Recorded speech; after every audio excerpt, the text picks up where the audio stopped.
Ceci est une vidéo sur le dépannage du chariot automatisé. Alors avant de passer à la partie dépannage, je vais vous rappeler comment fonctionne le système. On a un chariot qui peut se déplacer de gauche à droite avec un capteur à gauche, un capteur au milieu en position intermédiaire et un capteur à droite. Donc le chariot peut se déplacer dans les deux sens, en aller et retour. Alors j'ai un pupitre avec 4 boutons, un arrêt d'urgence, un départ cycle, le BP1 et le bouton poussoir 2. Alors comment ça fonctionne?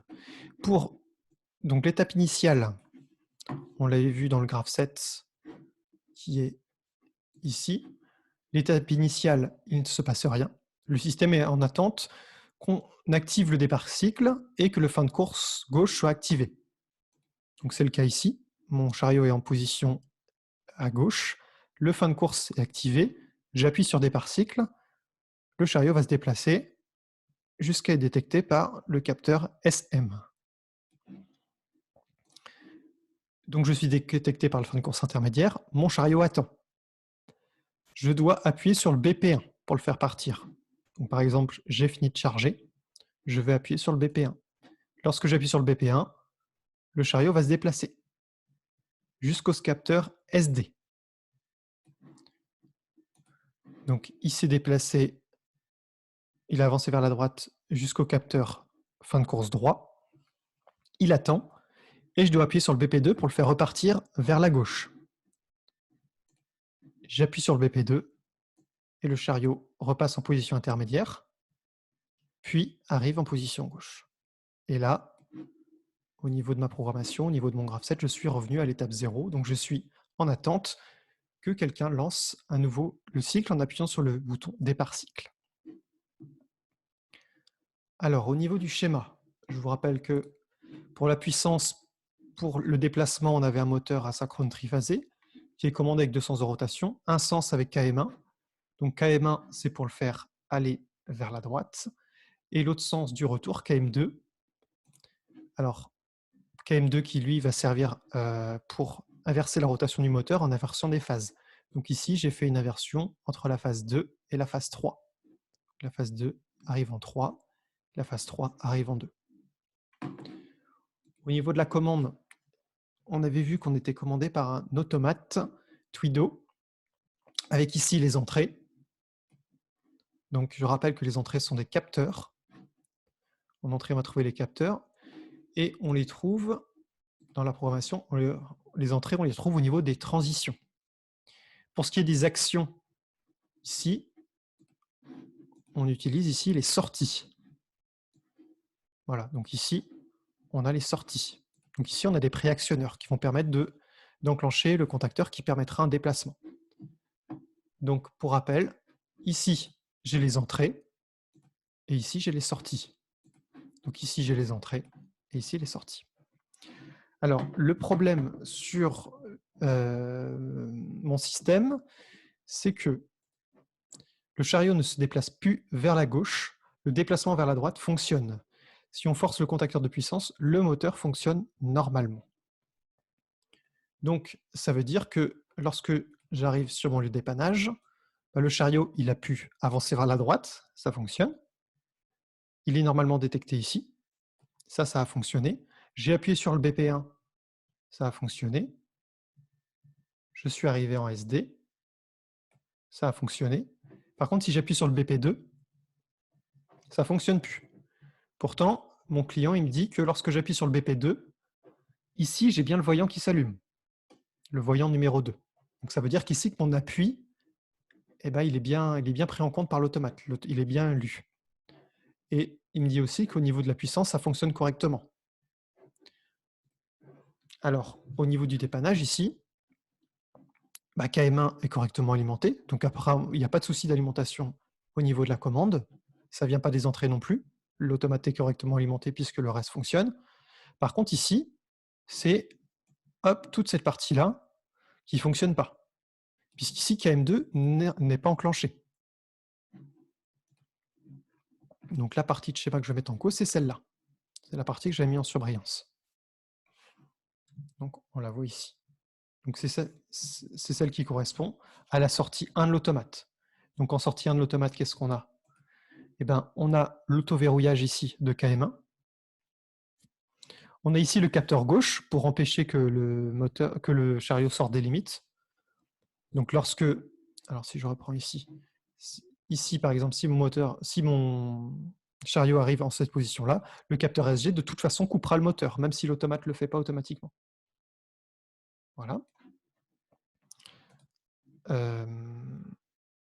Et du coup, mon contacteur KM2 ici. Donc j'ai forcément un problème à ce niveau-là. Donc au niveau des hypothèses, alors ce que j'ai mis ici, j'en ai mis 5. D'abord un test filaire. Je vais m'assurer que la tension arrive bien sur tous les composants. J'ai peut-être ici un contact KM1 défectueux. Peut-être que ce contact-là est défectueux et reste ouvert.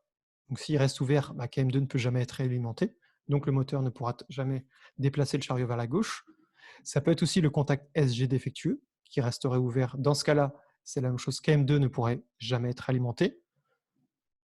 Et enfin, j'ai mis, ça peut être aussi la sortie 1 de l'automate TWI 2 défectueuse. Donc ça pourrait être cette sortie ici, c'est-à-dire que l'automate ne ferme jamais le contact. Dans ce cas-là, cette ligne ne peut pas être alimentée et on ne peut pas se déplacer vers la gauche, puisqu'on ne peut pas commander le moteur. Alors au niveau des tests, donc je vais le faire sur le schéma. Donc pour mon test filaire, je vais prendre l'ohmmètre. Je vais me placer sur le neutre, par exemple ici. Hop, je sais que sur le nœud de KM1, il fonctionne, puisque KM1 fonctionne correctement. Et je vais faire mon test ici. Donc là, je dois lire normalement 24 volts. Si j'ai 24 volts, ça veut dire qu'ici, ma sortie fonctionne correctement. Alors, on peut commander les sorties avec une console. On peut brancher une console à l'automate ou brancher un ordinateur et forcer directement les sorties. On appelle ça forcer une sortie. Donc, je peux me connecter et dire, eh bien, ferme la sortie 1. À ce moment-là, l'automate va allumer son voyant ici et ce contact-là sera fermé. Donc, si on fait ça, normalement, ici, j'ai 24 volts. Donc, si je n'ai pas 24 volts, ça veut dire qu'ici, je reste ouvert et qu'il y a un problème. Donc, si je force ma sortie, je dois avoir 24 volts. Mon deuxième test, il va être ici, en aval de KM1. Donc là, normalement, je dois avoir 24 volts, à condition bien sûr que KM1 ici ne soit pas alimenté. Donc si KM1 n'est pas alimenté et que j'ai forcé ma sortie, je dois avoir 24 volts. Je vais faire la même chose pour SG. Je vais m'assurer que la tension arrive bien sur le capteur gauche. Je vais faire la même chose en sortie de capteur. Donc là, si mon capteur gauche n'est pas activé, j'aurai 24 volts. Par contre, s'il est activé, si quelque chose appuie sur mon capteur ici, ça veut dire que j'aurai 0 volts et que ici, mon moteur ne pourra jamais démarrer. Et je teste aussi la bobine à 1. Et si j'ai 24 volts au bord de ma bobine, ça veut dire que ma bobine, elle est fichue. C'est-à-dire qu'elle ne commute pas. Voilà pour nos tests. Donc, c'est les tests que j'ai résumés ici. On teste d'abord au niveau du tuido et on descend jusqu'à la fin. On fait aussi le test du neutre. Pour le faire le test du neutre, alors, hop, il faut prendre une phase du transformateur. Voilà. Alors sur mon circuit, c'est pas très beau, mais on prend une phase du transformateur et on teste avec le node de KM2.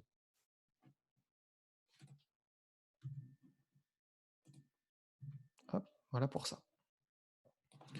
J'ai fini mon hypothèse 1 avec mon voltmètre.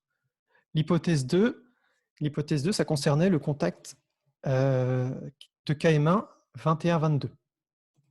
Alors cette fois, je vais prendre l'ohmmètre et là, je fais le test hors tension. Donc là, il n'est pas question, par exemple, de forcer des sorties. Et je vais mettre mon ohmmètre ici. Voilà, donc normalement, il doit biper. Je dois avoir une résistance proche de 0 ohm. Je fais le test aussi sur SG. Et ici, si mon capteur n'est pas actif, je dois avoir une résistance de 0 ohm. Et enfin, je termine par ma bobine. Voilà. Et ici, je dois avoir une résistance environ, on va dire entre 100 et 50 ohms. Donc là, j'ai fait mon hypothèse 2 en testant KM1, mon hypothèse 3 en testant le contact NF de SG, l'hypothèse 4 en testant la bobine KM2, et il me reste l'hypothèse 5, et pour ça, il faut que je teste la sortie output 0,1. Donc output, ça veut dire sortie. Donc pour faire ça, eh ben, je vais placer le commun, une borne de mon normée sur le commun, et une autre borne ici sur la sortie. Voilà. Avec ma console ici, je vais fermer le contact ici, je vais forcer ma sortie à 1. Donc si je force ma sortie à 1 ici, eh ben, je pourrais m'assurer que si ça bip, ça veut dire que mon contact ici s'ouvre et se ferme correctement. Hop. Voilà pour ça.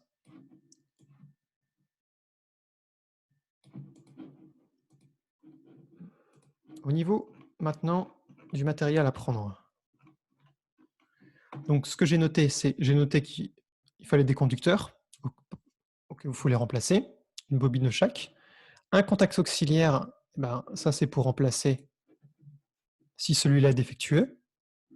Un capteur à remplacer si celui-là est défectueux. Et une bobine ici KM2. Donc c'est ce que j'ai mis normalement.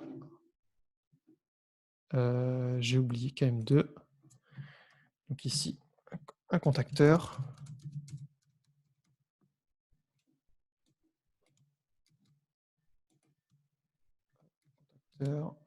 24 volts. Voilà, et on va en prendre un seul. Et enfin, ici, si c'est mon hypothèse, alors je les avais numérotées ici, si c'est mon hypothèse 5 ici, si par exemple ici mon test allomètre révèle que la sortie de l'automate ne marche pas, eh ben, je n'ai pas besoin d'emmener un automate neuf avec moi. Un automate neuf, ça coûte dans les 1000 €. Donc en fait ici, si celui-là ne fonctionne pas, ben, ce qu'on peut tout à fait faire, c'est ici, se brancher en sortie 2. Alors évidemment, pour que ça marche, eh ben, il faut reprogrammer l'automate. Il faut lui dire, eh ben, au lieu de fermer la 1, tu vas fermer la 2. Et du coup, cette sortie-là serait condamnée et ne fonctionnerait plus. Par contre, ici, on peut très bien utiliser cela. On a encore plein de contacts ici à disposition. Donc c'est ça l'intérêt de l'automate, c'est d'être évolutif. Voilà pour ce dépannage.